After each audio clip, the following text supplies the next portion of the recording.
외국인들이 우리나라 살 때는 보통 20조, 30조는 쭉 사거나 쭉 팔거나 해요. 근데 JP모건에서 이번에 뭐라고 얘기했냐면은 아마도 그 사이에 시장이 푹 빠지거나 할 때 사야 된다. 왜 그러냐? 외국인들의 입장에서는 언제 들어갈지를 지금 지켜보고 있다는 거예요. 정상적인 트레이딩을 하면서 의사결정을 해가면서 펀드들은 의사결정 시간이 많이 걸립니다. 그쵸. 야, 한국 시장 사야 돼. 그럼 회의해요. 한 일주일 해요. 패시브 자금들은. 네. 그리고 나서 위에 결제 받아야 되잖아요. 근데 지수가 4주 만에 떴다니까요. 그래서 그런 타이밍이 없었어요. 그래서 JP모건이 얘기하는 건 뭐냐면 언제 들어갈까를 외국인들은 지금 보고 있다. 그래서 그 바운더리에서 빠지면 더 사야 되고 그런 타이밍을 보고 있다라고 얘기를 하고 있거든요. 자, 지금 교보증권 박병창 이사님과 함께 이야기 나누고 있는데요. 그러면 저 이것도 여쭤보고 싶었어요. 이번에 지금은 이제 파마리서치만 얘기를 네. 했지만 태광건설도 얘기가 꽤나 많이 돌았었단 네. 말이에요. 여기는 어떻게 된 일이에요? 전환사채 뭐 하려다 취소했다던데? 근데 뭐 전환사채만 지금 말씀을 드렸는데 저 거기서 이제 사실 이런 게 많아요. 지금 제가 오늘 오다 보니까 코스닥 회사 하나도 네. 요번에 이비 발행을 한다고 교환사채 발행한다 하더라고요. 네. 근데 이게 무슨 얘기냐면은 저는 근데 기업체 입장에서 이렇게 하고 싶을 것 같아요. 잘 음. 들어보세요. 내가 자사주를 왕창 갖고 있어요. 음. 한 뭐 10% 20% 갖고 있어요. 근데 이게 지금 오늘 지금 예를 들게 A라는 음. 회사인데 이 회사가 자사주를 한 230억 정도 갖고 있더라고요. 아까 제가 보니까. 음. 근데 기업 이름은 들지 않겠습니다. 네, 뭐 찾아보면 나오겠지만. 230억 정도 자사주를 가지고 있어요. 그런데 요번에 이거를 국가가 정책적으로 10% 넘는 거는 1년 이내에 유예기간 줄 테니까 팔아라. 네. 그리고 앞으로 자사주를 매입하는 경우에는 뭐 직원들의 보상으로 주든지 뭐 아니면은 주주 환원으로 소각하든지 이런 이유가 아닌 경우에는 자사주를 사지 마라. 팔아야 된다. 이런 얘기를 지금 하고 있는 거지 않습니까? 네. 이런 근거는 근거 없는 얘기가 아닙니다. 미국의 자사주 매입이 어마어마하게 많거든요. 네. 그리고 주가가 많이 떨어지면 자사주 매입을 해요.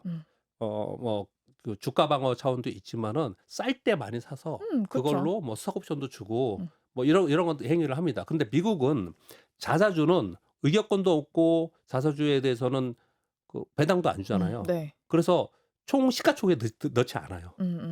자사주는. 근데 네. 우리나라는 이 자산으로 있기 때문에 이게 전부 다 들어가 있는 거거든요. 네. 근데 얘가 들어가 있는데 지금 다시 A 얘기로 들어가겠습니다. 얘가 230억 정도 갖고 있는데 이걸 지금 처리하라는 거예요. 근데 어떤 의도이든 간에 나쁜 의도이든 좋은 의도이든 간에 아무튼 자사주를 갖고 있었습니다. 처분을 해야 돼요.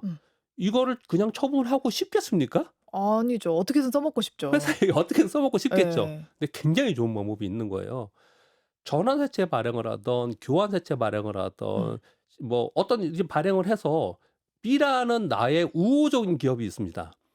이 기업에 교환사채 발행, 전환사채 발행을 제3자 발행을 해서 네. 야 니들이 이거 우리 거 사. 아니면 그 기업이 아니더라도 펀드라고 하더라도요. 우리 요번에 교환사채 사. 오늘 본 내용이 그거예요. 교환사채 사라는 거예요. 그러면 교환사채를 이번에 얼마였냐? 165억인가 170억 정도 발행을 했더라고요. 네. 그러면 230억 있으니까 200억어치 발행을 해요. 그러면 얘 A라는 기업은 자사주 처리하라 그랬으니까 그것도 하고. 자사주 처리도 하고 우호적인 데에 가져갔으니까 얘 언제든지 나한테 우호적이야. 그래서 소위 말하는 주주 방어권도 있어요. 네. 그리고 이거 무이자로 줬습니다. 무이자예요. 이자도 없이 200억이라는 자본을 조달한 거예요. 그러네요. 이걸 가지고 새로운 사업을 먼저 또 할 수가 있어. 아, 머리 좋다. 이거 작년부터 다 한 거예요. 머리 좋은 기업들은 작년에 다 이미 많이 했고 했고 이게 이거 굉장히 나오기 유행이었어요. 전에. 예. 이제 유행이었어요. 근데 이제 지금 나왔기 때문에 아마 이거 모두 다 할 거로 생각해요. 근데 지금 이거를 뭐 이거 하지 마라. 아직까지 그런 거 없거든요. 하지 말라고도 나오겠네. 이제 슬슬. 하지 말아라고 하는 근거를 딱히 지금 찾지 못하고 있기 때문에 그렇거든요. 왜냐하면 이게 뭐 불법적인 것도 아니고 규정에 어긋나는 이런 부분이 아니기 전환사채라는 게 때문에. 있으니까. 예, 그렇게 지금 예. 하고 있기 때문에요. 그 지금 이제 대부분의 기업들이 아마 그렇게 할 가능성이 굉장히 높아요. 근데 어찌 생각해 보면은 기업의 입장에서 좋다니까요. 그래서 오늘 제가 예를 든 A 기업은 물론 그 업황이 좋긴 했어요. 업황이 좋은 성장 기업이긴 한데 이 기업은 그래서 오늘 주가가 뜨더라고요. 왜냐 이 회사는 왜 보통 유상증자라면 주가 빠지죠. 주주가치 희석이 되잖아요. 네. 주수가 많아지니까. 네. 근데 얘는 주수가 많아지지 않았음에도 불구하고 똑같은 상황에서 돈이 더 생긴 거예요. 재무구조 개선이 되고 더 투자할 만한 돈이 들어온 거예요. 네. 그러니까 호재로 받아들이는 그러게. 거예요. 네. 그러니까 이 의도가 어떤 거냐? 그리고 이 기업이 어떤 기업이냐에 따라서 이게 해석이 좀 다르긴 해요. 음. 똑같은 상황인데도 예를 들어서 물적 분할 인적 분할 같은 경우에도 네.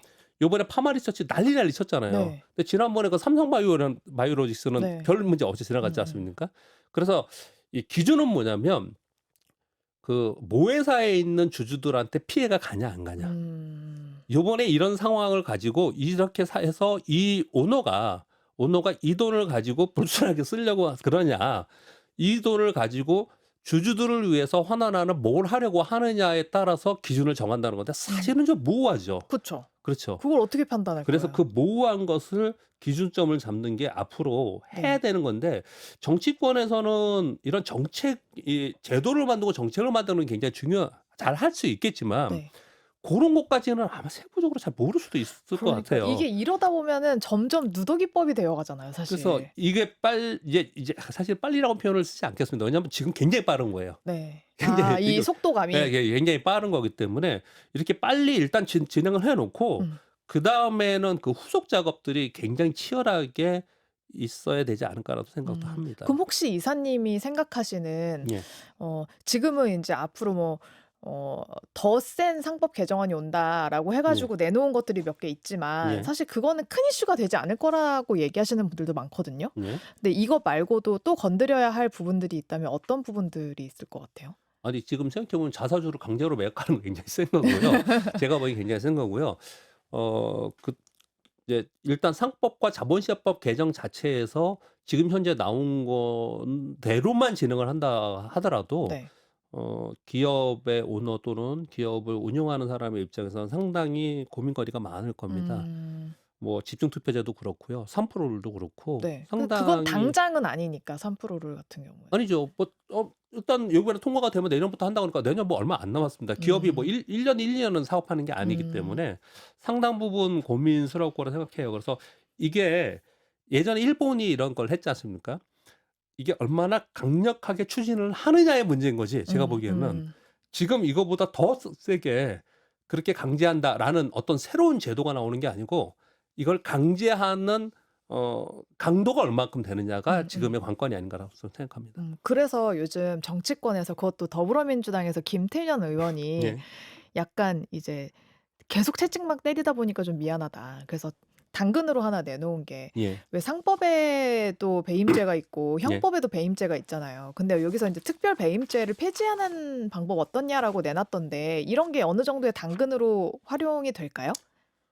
기업의 입장에서는 그렇게 얘기를 해 줘야 된다고 저는 생각은 음. 합니다. 왜 그러냐면 배임죄는 굉장히 모호한 거예요. 귀에 길면 귀걸이 뭐 예예. 코에 왜냐하면은 지금 이게 물론 큰 회사 빼놓고요. 이렇게 조그만 회사들 보면은 기업체의 CEO나 이 경영자들이 구속되거나 조사받는 건 다 배임죄예요. 대부분 다 음. 그렇거든요. 음. 그리고 실제로 그런 행위를 한 사람도 많았고. 그런데 말 그대로 배임 가능성이 있는 행위들을 할 가능성들은 있거든요. 음. 그런 일들이 있을 수도 있거든요. 네, 그러니까 꼭 그러니까 나쁜 의도를 갖지 예. 않고 한 네 일이더라도 예예. 배임에 걸릴 수는 있다. 예예예. 그럴 예. 거예요. 그런 것들이 상당히 있거든요. 왜냐면 많은 경우에 기업을 운영하면서 문제가 되는 경우에는 음. 대부분 배임으로 인제 문제가 됩니다. 그래서 요 배임에 대해서 명확한 기준이 있어야 되는 게 굉장히 중요하고요. 그래서 인제 여러분 그 뉴스 보시면 법무부에서 네. 법무부가 나섰습니다 요번에. 뭐 어떤 의도에서 여기에 우리 가만히 있으면 안 되지. 우리도 뭐 한 음. 달에 걸치자." 이래서 그런지 모르지만 법무부에서 배임죄에 대한 가이드라인을 연성규범으로 만들어서 우리가 좀 제시를 하겠다 이렇게 얘기를 했어요. 그러니까 법무부는 음. 제가 보기에는 기업체 위주의 그러니까 기업체 쪽의 편을 조금 드는 것 같아요. 기사를 좀 보면서 그런 느낌이 좀 음. 들었는데 왜 그랬냐면은 배임죄라는 이 자체가 법적으로 굉장히 모호성이 있고 요 법칙 자체가 모호성이 있고 네. 그리고 경영의 판단의 위축이 좀 될 수 있다는 거죠. 모호성이 있기 때문에. 음. 그리고 뭐 맨날 기업체에서 얘기하는 게 소송 남발 우려 이런 걸 얘기하기 때문에 그러면 연성규범으로 네. 가이드라인으로 해서 뭐는 되고 뭐는 안 되고라는 거 사실 그것도 되게 어려울 것 같긴 그쵸. 하지만 예. 이 정도는 되고 이 정도는 안 된다라는 가이드라인을 우리가 한번 만들어 볼게라고 좀 음. 했거든요. 그거랑 일맥상통한 비슷한 내용입니다. 지금 김태년 의원께서 얘기하시는 것들도 일단 배임죄에 대해서 여태까지 있었던 거에서는 굉장히 모호하고 음. 포괄적이니 그럼 그걸 없애고 음. 아마 무조건 없앤다는 의미는 아니었을 거예요. 네. 그거보다는 보다 좀 구체적인 배임죄에 대해서 얘기를 좀 거론을 해야 되지 않냐 인제는. 음. 이렇게 앞으로 변화되지 않을까라고 저는 생각을 해 봅니다. 그쵸. 예. 형법에 경영 판단의 원칙을 명시하겠다라고 얘기를 했더라고요. 그러니까 그것도 구체적으로 예. 어떤 하겠다라고 그쵸. 명시를 하는 거지 예. 않습니까? 예. 예. 그래서 앞으로 이게 그렇게 돼야 될 것 같습니다. 근데 쉽지 않을 거라 생각도 들어요. 그러게요. 그러면 또 이제 막상 그 상법 개정을 원하던 소액주주들은 "아 네. 그렇게 하면 무슨 소용이냐." 이렇게 얘기할 수도 있을 것 같아서. 아니죠. 일단은 선언적인 의미에서 굉장히 중요하고요. 네. 그리고 인제 거기에서 그 구체적인 가이드라인을 만들 때 기업 편을 좀 드느냐 주주 편을 드느냐 워딩을 보면 알겠죠. 네. 근데 제가 보기에는 지금의 속도감과 그리고 지금의 강도로 볼 때는 일방적으로 기업 편을 들면서 만들어지지는 않을 거라고 생각을 합니다. 음. 그런 기대를 해 봅니다. 그 좀 애매한 경우가 있을 수 있는데요. 그 첫 번째로 나온 우려점이 뭐였냐면 네. 그 전기나 가스 요금 관련된 건데요. 네네. 이게 어쨌든 그 나라의 압박을 좀 받잖아요. 네. 가스 요금, 전기 요금은 마냥 비싸게 받을 수 없기 때문에 비싸게도 아니고 그냥 적정가로 받는 것도 사실 나라에서 압박을 되게 많이 하기 때문에 네. 그럼 막상 여기에 투자하고 있는 주주들의 요금 인상 요구 이것도 애매합니다. 주주들 또한 우리나라에서 이 세금을 내고 있기 때문에 네. 뭐 그냥 근데 뚝 떼어놓고 이야기를 하면은 주주들의 요금 인상 요구가 더 거세질 수 있다. 만약에 요금 인상하지 않으면 소송 걸지 않을까? 이런 우려 있습니다. 그 질문에 저는 명확한 제 의견을 드리기가 좀 어렵습니다. 일단은 저도 투자자의 입장에서 저는 이렇게 생각을 합니다. 저의 의견 그러니까 이 부분에 대해서는 제가 어떤 묘수를 생각하기는 되게 어려울 거라 생각이 좀 음. 듭니다. 솔직하게 그런 네. 생각이 좀 듭니다. 주주의 목적은 기업의 성장을 보면서 투자를 하지 않습니까? 네. 근데 이제 단기적으로는 주가가 오르거나 아니면 배당을 많이 하거나 자산 수익하거나 뭐 이러면서 거기서 차익 실현을 좀 노리려고 하는 거고 중장기적으로는 기업이 계속 성장해 가면서 내가 배당을 계속 얻으려고 하는 거지 않습니까? 그래서 저는 이 공사나 공기업들이 문제가 되는 거잖아요. 네. 그러니까 이제 저는 이런 얘기가 나오는 거는 지금의 이 상황에서 "야 그렇게 계속 가면은 이런 문제도 있어."라고 하면서 이런 목소리가 어느 한쪽에서 튀어나오는 거라고 생각이 네. 들어요. 예. 그러니까 우리 투자자잖아요. 투자자의 입장에서는 공사나 공기업은 성격이 다르잖아요. 음.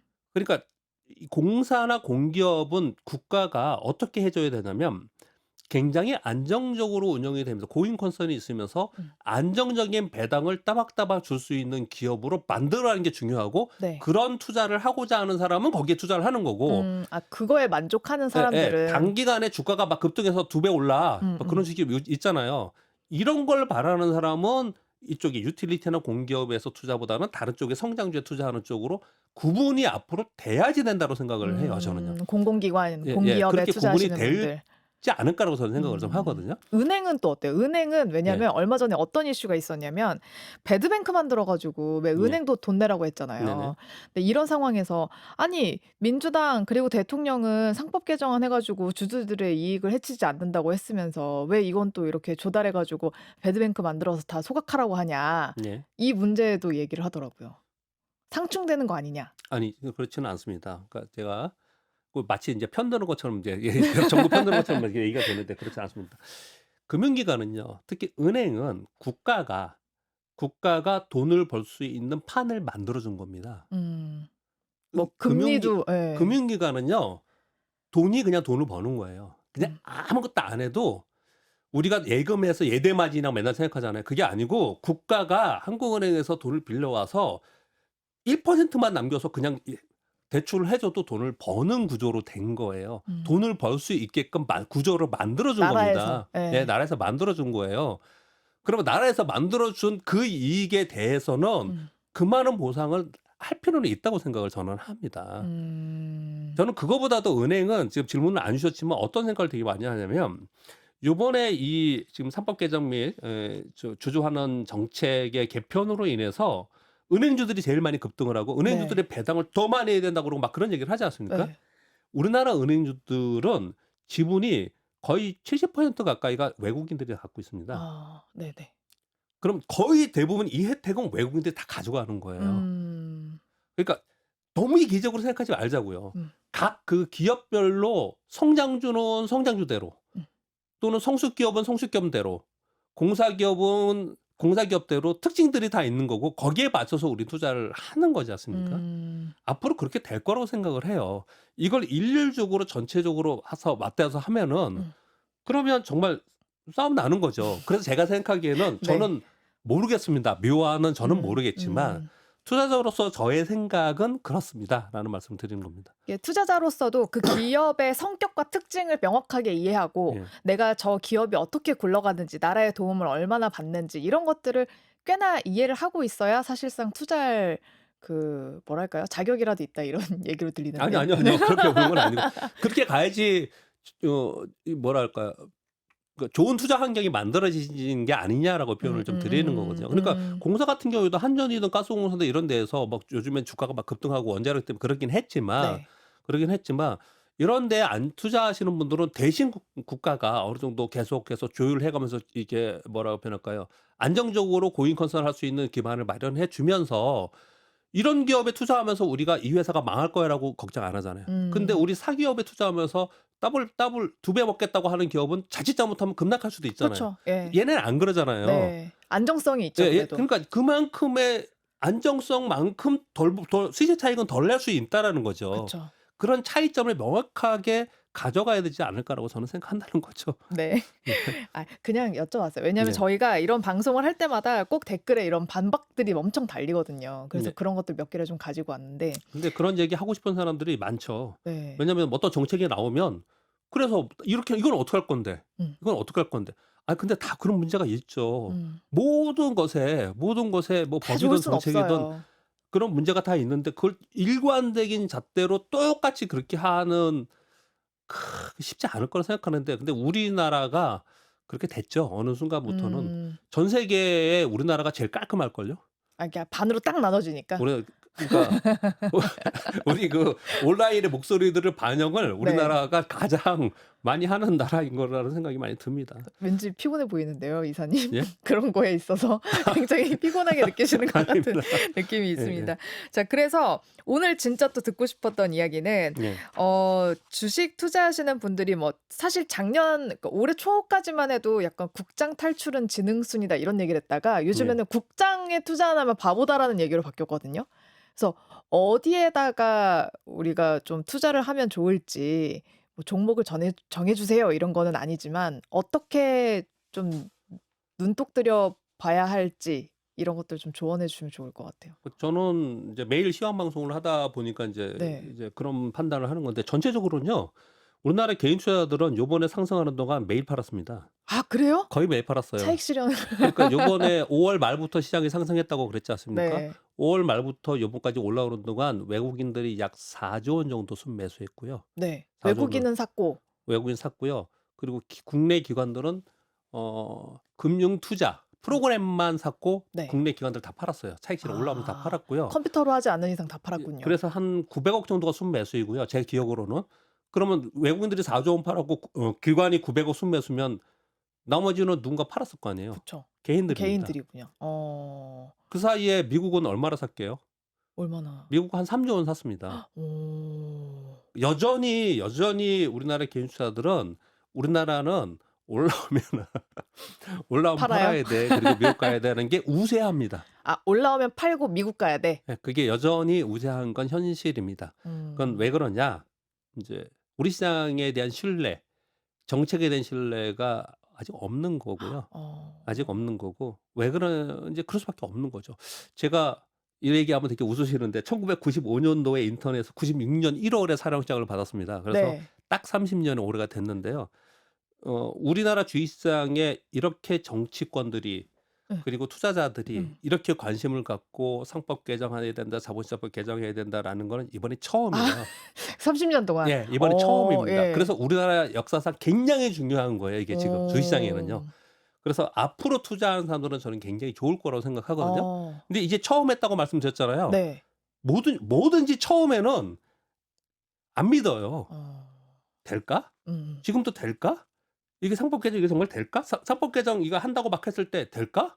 다 어. 그랬습니다, 다. 어쨌든 국무회의 해 가지고 땅땅땅 두드렸는데 지금. 그러니까 그전에요. 네. 그전에 이게 통과될까? 그리고 이게 지금도 뭐라고 하냐면 이게 정말로 이게 정치인들이 이걸 계속 밀어붙일까? 음. 계속 그런 생각을 한다니까요.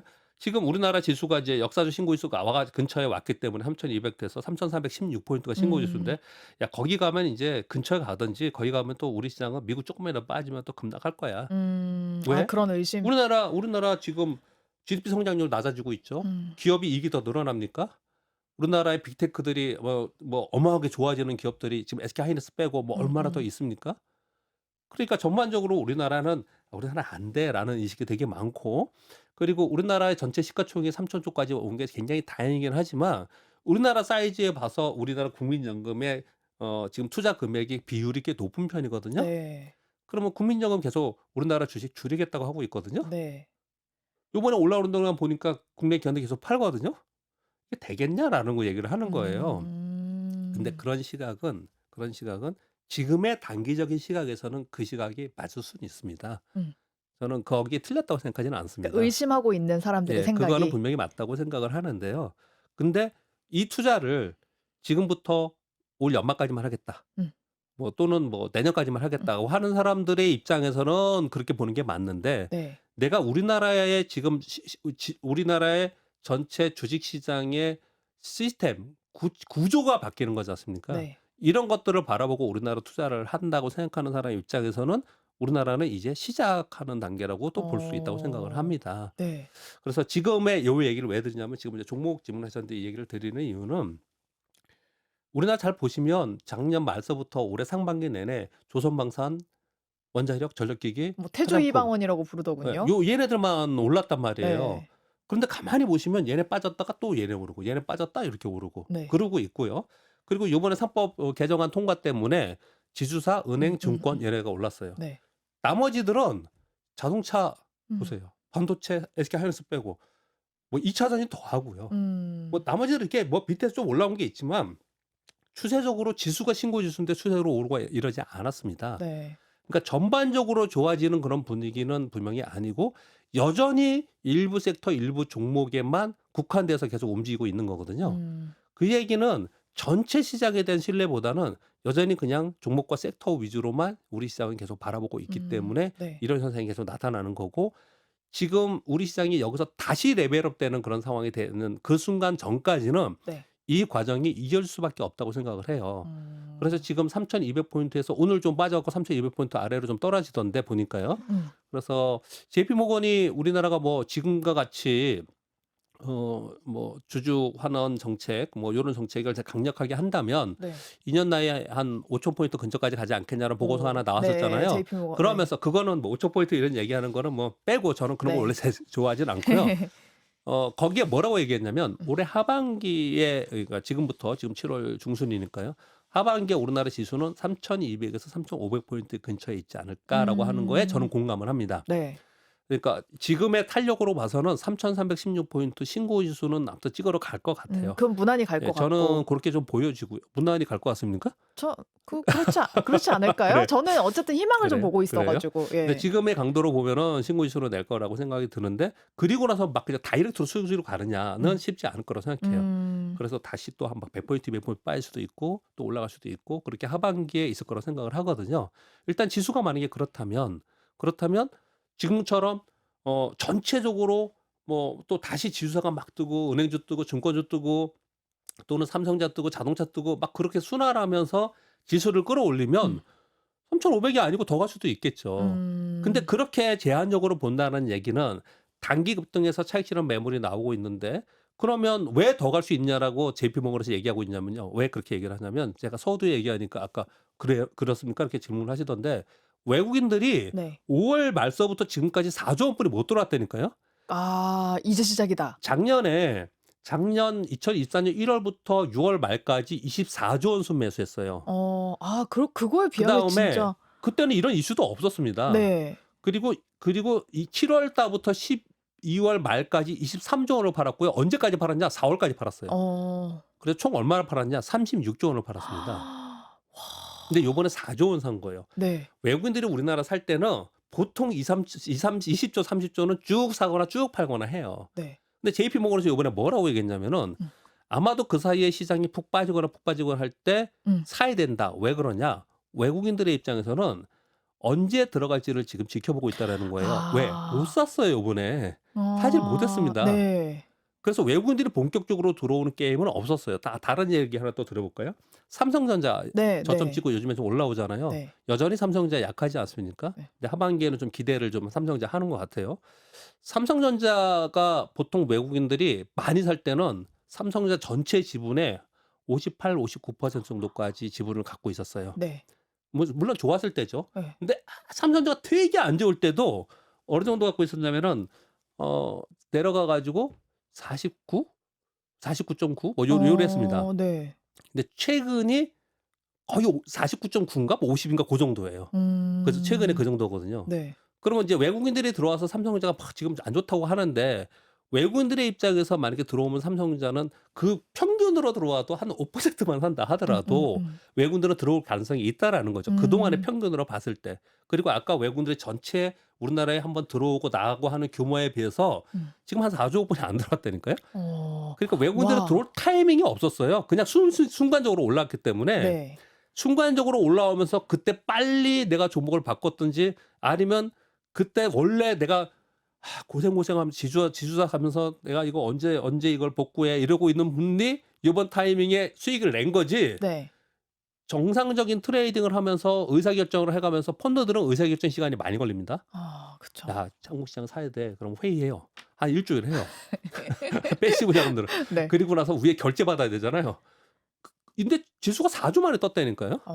그래서 그런 타이밍이 없었어요. 그래서 JP모건이 얘기하는 건 뭐냐면 언제 들어갈까를 외국인들은 지금 보고 있다. 그래서 그 바운더리에서 빠지면 더 사야 되고 그런 타이밍을 보고 있다라고 얘기를 하고 있거든요. 근데 저는 상당히 공감이 돼요. 네. 그런 부분들이요. 그래서 실제로 시장이 올라가면서 전반적으로 올라가는 부분들은 올해 이번 타이밍은 아닌 것 같고 이미 올라갔기 때문에 이번 타이밍은 아닌 것 같고요. 올 하반기에는 그런 물론 러프하긴 하지만 네. 3,200에 3,500이면 꽤 크긴 하지만 네. 왜냐하면 지수 변동성이 워낙 컸기 때문에 이제 그건 클 수밖에 없고요. 그 러프한 가운데에서 지금은 스윙형 게임에 들어간 겁니다. 어떤 섹터에 어떤 종목으로 가져갈 거냐가 지금 이제 당장의 가장 큰 문제인 거고요. 그 중에서 뭐 아까 질문 다시 돌아가서 보면 이제 맨날 얘기하는 조선, 방산, 뭐 네. 원자력, 전력기 이렇게 얘기를 하는데 저는 그 중에서는 이제 전력기가 가장 전력 에너지가 가장 오래 가고 핫하지 않을까라고 저는 생각을 합니다. 왜 그러냐면 첫 번째 데이터 센터에서 미국 전체에서 전기 쓰는 거에 3.5%를 지금 쓰고 있다고 합니다. 네. 어마어마하게 깜짝 놀라시지 않아요? 어마어마하죠. 예. 근데 앞으로 10년이 지나면 전체 8.6%를 데이터 센터가 곱절. 쓸 예. 것이라고 지금 추정치가 전망치가 나오고 있어요. 네. 그러면서 트럼프 대통령이 이번에 발표를 하면서 어떤 얘기를 하냐면 데이터 센터를 더 많이 지으면서 바로 옆에 이제 전력 에너지 뭐를 이제 공급할 수 있는 것들을 지어야 되고 그리고 거기 전력 기기들도 더 인프라를 구축해야 되고 이런 얘기를 막 하고 있거든요. 맞아요. 그러니까 이제 그건 장기적으로 굉장히 수혜인 거고요. 네. 그리고 또 한 가지가 있습니다. 한 두 가지 더 말씀을 드리면 하나는 그거 빼더라도 미국이나 유럽이나 우리나라도 요즘에 그런 얘기 하던데 전력 인프라가 굉장히 노후화되어 있는 상태이기 때문에 맞아요. 다 교체해야 된다는 얘기가 계속 있었습니다. 예. 그게 또 하나가 있죠. 그리고 또 한 가지는 뭐냐면 트럼프 대통령 요거 좀 긴 얘기지만 짧게 말씀드리면 네. 트럼프 대통령은 지금 악재는 상반기에 다 터뜨리고 있어요. 취임 와서 1월 20일 취임했습니다. 네. 이제 반년 관세. 지났어요. 예. 악재를 막 터뜨려 놓고 이제 하반기에 들어가고 내년 되면은 내년 중간 평가가 있기 때문에 네. 경기도 살려야 되고 재건도 해야 되고 여러 가지를 다 해야 됩니다. 그래서 저는 뭘 꼭 하고 트럼프 대통령 진짜 하고 싶은 건 뭐냐면 종전입니다. 종전. 그쵸. 종전을 하고 싶어 할 거라고요. 당연히. 그 종전을 하면 진짜 황폐화됐잖아요. 우크라이나. 저쪽 가자 지구 이스라엘 쪽도 그렇고 네. 요 중동 쪽도 그렇고 그러니까 이쪽에 재건들이 분명히 필요할 거란 말이에요. 근데 우리나라 기업이 거기에 직접적으로 들어가느냐? 뭐 그렇지 않다 하더라도 간접적으로 들어간다 하더라도 전체적인 인프라가 제가 보기엔 굉장히 중요한 것 같아요. 그래서 제가 퇴직연금에 일부러 23%를 인프라 펀드에다가 퇴직연금 이렇게 굉장히 긴 시간이 걸릴 거라고 생각을 해요. 그래서 인프라 쪽하고 그리고 인프라에서도 전력 인프라는 지금 많이 올라왔습니다. 특히 거기에 보면은 대형 변압기는 굉장히 많이 올랐잖아요. 네, 효성중공업, 네, HD, 현대, 네, 일렉트릭자들 굉장히 많이 올라왔지 않습니까? 그런데 거기에 뒤따르는 것들은 뭐냐면 거기는 이제 성장통이 있다고 하지만 전선도 다 뒤따라야 되고요. 맞아요. 예. 뭐 케이블, 고압 케이블을 다 뒤따라야 되고 그렇거든요. 그러니까 전력의 에너지 쪽은 상당 기간 지금의 상황에서 끌고 와야 되는 쪽이 아닌가라고 생각해서 네, 저는 그쪽을 좀 주의 깊게 보고 네, 하반기에도 여전히 좋지 않을까. 음, 뭐 여러 가지가 있지만 네. 그 중에서도 좀 그중에서 보면 그렇지 않을까라고 저는 생각하고 있습니다. 저도 굉장히 100% 공감합니다. 그렇습니까? 네. 네. 네, 오늘 이야기 나누다가 보니까 갑자기 나도 빨리 국장을 빨리 사야 돼. 조금이라도 떨어졌을 때 빨리 샀어야 된다라는 생각이 들고. 근데 벌써 3시 반이 지나버려 가지고 못 삽니다. 아 그러나요? 네. 그러나요? 네, 오늘 교보증권 박병찬 이사님과 함께 이야기 나눠봤습니다. 다음에 또 모실게요, 이사님. 감사합니다. 네, 감사합니다.